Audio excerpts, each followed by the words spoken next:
I would like to talk to you about a couple of resources that I have personally found extremely useful.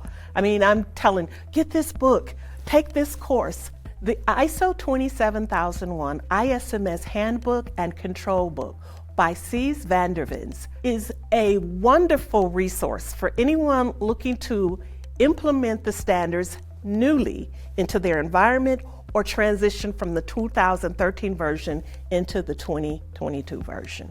And I think this particular resource does an excellent job of sort of painting a picture of this is what the standard says, this is what it anticipates, but this is how it's going to really look in a real environment. And when you look at the 27001, it seems like they didn't make a lot of changes. But when you start looking at the controls that are supposed to be pre-existing, they've actually tweaked them, and they've actually leveled them up, and they've introduced new concepts, and they've gotten very specific where in some areas they were more vague. So while it seems like there are just 11 new controls, I think if you are going from the 2013 version to the 2022, you're going to find that some of your existing controls that you were satisfying, you're going to have to do some work on those.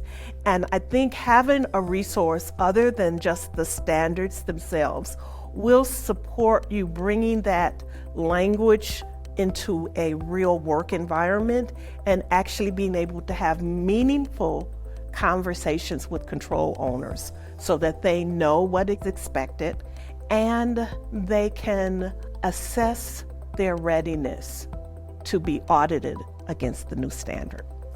A companion resource that goes perfectly with the ISO 27001 standards is the ISO 31000 standard, which is a risk management standard.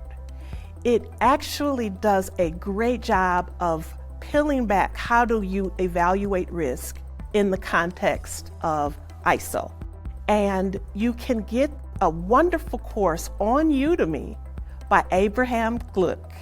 And he gives you some insight on what didn't make it in versus what made it in versus what you need to think about. And this course was being taught in a university setting, but you get the benefit of it without having to take a university class. And it really lays out some things about risk management and how to conduct an assessment.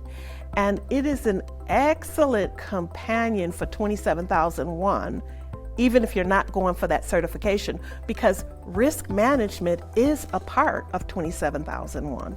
The course is entertaining, and it just gives you some really good insight on how to think about risk in a real business.